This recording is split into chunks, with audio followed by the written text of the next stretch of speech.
Welcome back to Stu Structures. We are here to continue our build on Sparky's house with this video 6 of the series, so stay tuned.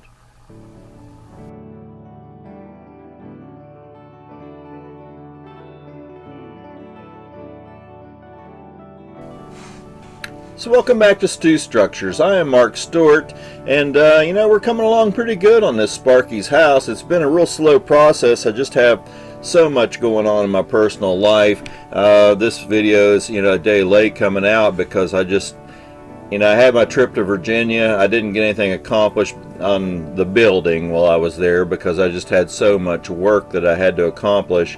And now I'm back home. I'm in my own little shop here, but I brought home over a couple of hundred bare root plants I had to pot up, and I hadn't watered my nursery in over a week, so all my time has went into that. So running in and out of the building here, I am getting some of this done.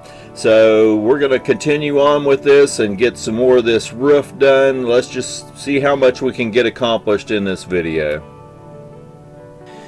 We're going to start working on more of the roof, and I still have some of that overhang area that I need to add to several surfaces before I can start putting on bracing and all that stuff for the roof. So I had a bunch of these previously cut and paint, so the other side of that roof that we were working on before, I'm just coming back and I'm adding all of that overhang into those areas. Now this front part of the house also gets overhang, and the garage door on the left hand side does a separate piece as well. So I'm just going to come back and cut those pieces and pre-paint them white underneath and the leading edges, and I'm going to go ahead and glue those into place. And I just put a little bit of weight on these and let them set up for a while. And this is, this isn't perfectly square with the house, and I didn't notice it here, but later on we'll go into how I'm dealing with that. And then on the back side of that second part of the house, I'm going on and adding in the edges, the overhang edges on that, and I also re-glued that little square building on the back. Now, the roof lines, remember when I was talking about having issues with those, and this you can definitely see once I start adding in some bracing, the problems with the roof lines. And I'm coming back, I'm having to just edge the top of these down to nothing, and in the bottom, I think I've got some cures for this situation, because it's going to leave an open hole here if I don't correct it somehow. So anyway, I just continue on and adding on all these braces for the roof itself. On that first roof I did, and I'm going to carry these on the second part of that first roof that I put the cardboard on. And I'm just coming back and adding all this bracing into place, and I'm putting double pieces in everywhere where the roof's cardboard meets on the two different roofs, and strengthening that up. And I'm just using them really wide to give plenty of surface for the cardboard to adhere to, and just running them down to the very edge down at the bottom of all that overhang wood that I put on, and just putting on all this bracing. And it just takes a while, but I want to give a good support for that cardboard because it is really thin underneath. And the cardboard that I'm using is just like the piece that I used for that first part of the roof. Excuse me. It's just a file folder. And I'm going to start with this piece back here, and you can see where the roof's overhang, one goes underneath the other. So I just take all my measurements and then lay that down beside the cardboard and start marking out on the paper how that edge is going to be cut. The height of it is no big deal, but coming back and get all these angles, it took some playing with to get this right.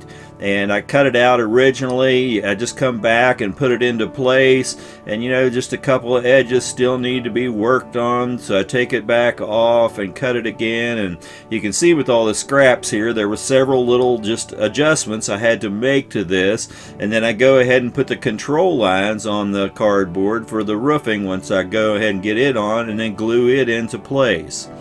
And then we have, that part of the second part of that roof on that side of the structure too.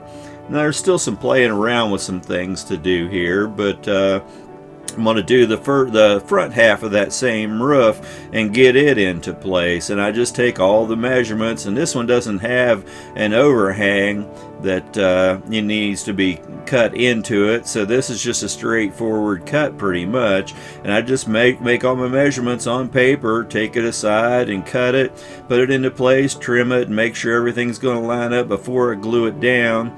Although, you know, once the glue does set up, you can come back and trim it a little bit and play with it. But I go ahead and put my control lines on there for the shingles as well, and then come back and glue that panel into place. And that's one more roof piece that we have in place at this point in time.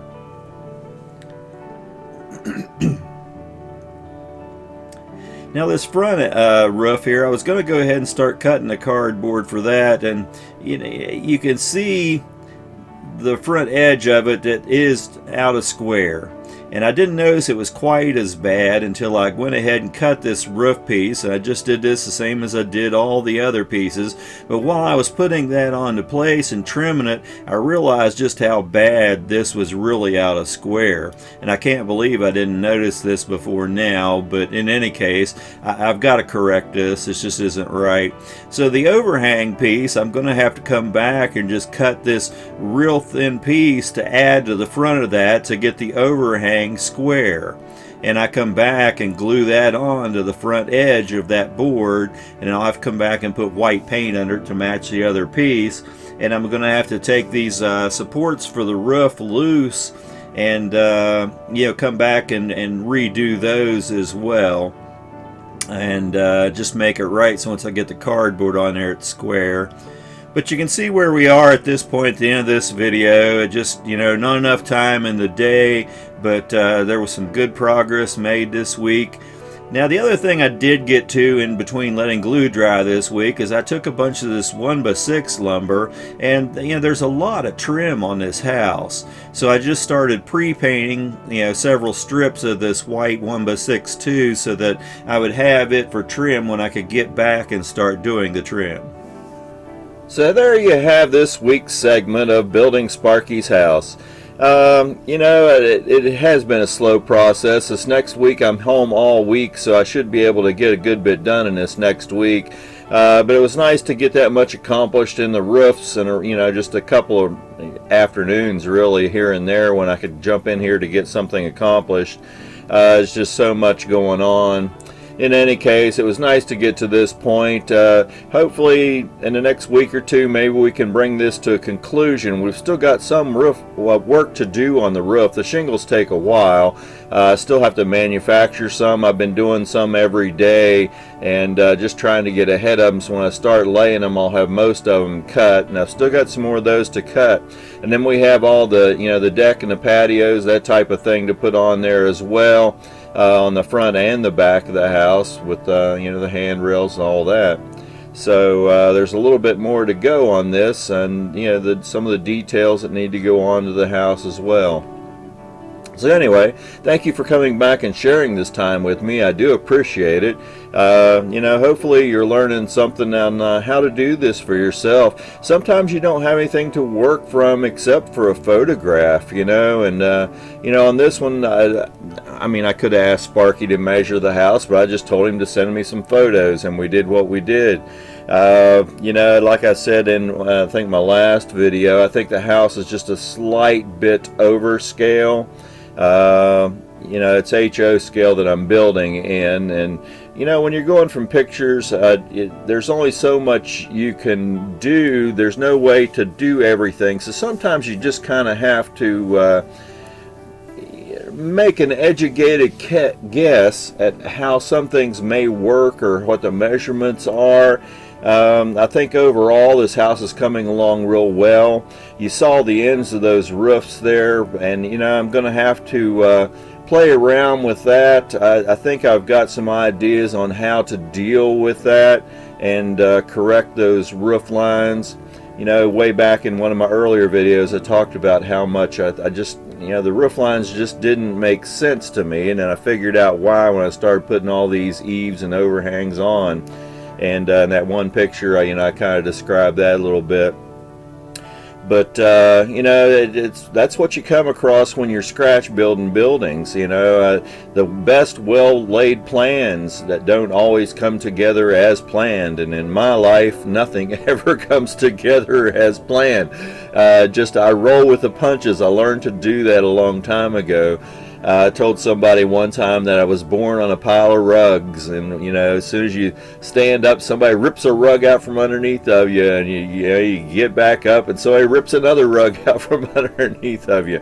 You know, you take 2 steps forward, 1 step back, that kind of thing. But you know, you learn to deal with all those little things that come up. You know, they're going to, if you're scratch building, even people that manufacture custom-made kits for people for buildings.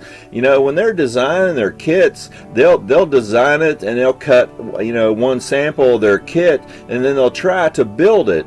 And then while they're building it, they'll see the errors that they made in the kit, and they'll go back, and before they cut another kit, they'll redesign those little flaws and get rid of them so that their kit works when it finally comes down to an end product that's going out to the consumer.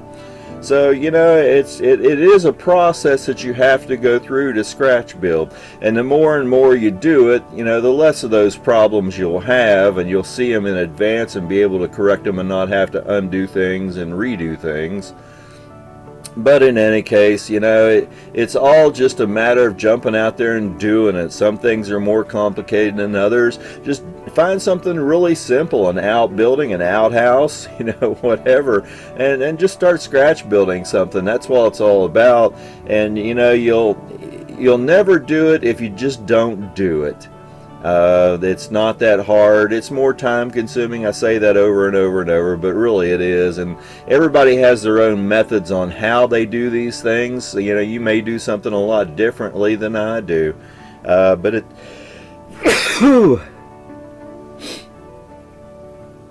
excuse me.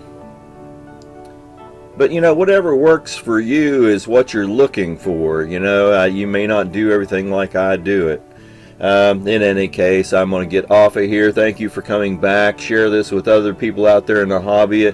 Give me some thumbs up down there. It helps my analytic and gets me out there a little bit better.